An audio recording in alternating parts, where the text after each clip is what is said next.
নমস্কার সবাইকে, কেমন আছেন সবাই? আশা করি সবাই ভালো আছেন, আমিও খুব ভালো আছি। তো তোমাদের তো আমি গাভিয়া ষাঁড়ের বিয়েঘর দেখিয়েছিলাম। তো বিয়ে ঘরের পরেই ওদের খেতে দেওয়া হচ্ছে ঘাস, আর সেই ঘাস আর গায়ে হলুদের জল এই দুটো কিন্তু আমাদের বাড়িতে নিয়ে আসা হয়। এটা আমাদের রীতি আছে পুজোর। তো বিয়ে ঘর হয়ে গেছে, এবার গাঁটছড়াও বাঁধা হয়ে গেছে, মুকুটও বাঁধা হয়ে গেছে, তোমরা দেখতেই পাচ্ছ।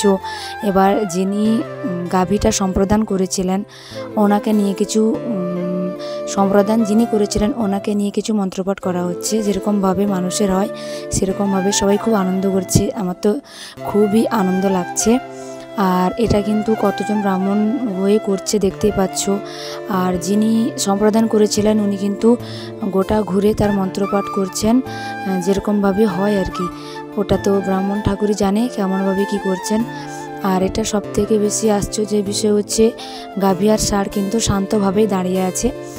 আর আমাদের তো খুবই আনন্দ লাগছে। ভিডিওটা পুরোটাই দাদা করেছে, আমি দাঁড়িয়ে খুব ভালোভাবে বিয়েটা উপভোগ করেছি। আর সত্যি বলতে কি, এই যে ঘাসগুলো ধরে দাঁড়িয়ে আছে এইগুলো কিন্তু এখন খেতে দেওয়া হবে গাভীকে, আর ষাঁড়কে খেতে দেওয়া হবে, তারা খাবে। আর তারপরেই আমাদের বিয়ের কাজ সম্পন্ন হবে। সম্পন্ন হওয়ার পরে গাভী আর ষাঁড়কে যে যার বাড়িতে নিয়ে চলে যাবে, কারণ যার বাড়ি থেকে নিয়ে আসা হয়েছিল ওদের বাড়িতে আবার ছেড়ে দেওয়া আসা হবে। তো ওদের বাড়ি থেকে কিন্তু ব্যঞ্জো করে খুব ভালোভাবে নিয়ে আসা হয়েছিল। ভিডিওটা আমার করা হয়নি, তোমাদের দেখানো হয়নি যেরকমভাবে হয়। এবার কিন্তু গাঁটছড়াটা খুলে দেওয়া হবে, বিয়েটা সম্পন্ন হয়ে গেছে। গাঁটছড়া খুলে তাদের আবার ছেড়ে দেওয়া হবে। ছেড়ে দেওয়ার পর তারা কিন্তু যে যার বাড়ি চলে যাবে, যাদের বাড়ি থেকে তাদের নিয়ে আসা হয়েছিল। এবার দেখতেই পাচ্ছ গাঁটছড়াটা খুলে দেওয়া হলো, ষাঁড়কে দিয়ে দেওয়া হলো। তারপর তাকে কিন্তু এখান থেকে বের করে নিয়ে গেল। আর গাভীটাকেও যাদের ঘরে তাদের ঘরে গাভীকে নিয়ে গেছে, এই দেখতেই পাচ্ছ। এবার এখান থেকে বের করে নিয়ে যাচ্ছে মণ্ডপ থেকে। আমাদের এই পুজোর পর্বটা এখানেই শেষ হলো। পুজোর পর যে বিয়ের পর্বটা এখানেই শেষ হলো। তো আজকে খুবই মজা লাগছে।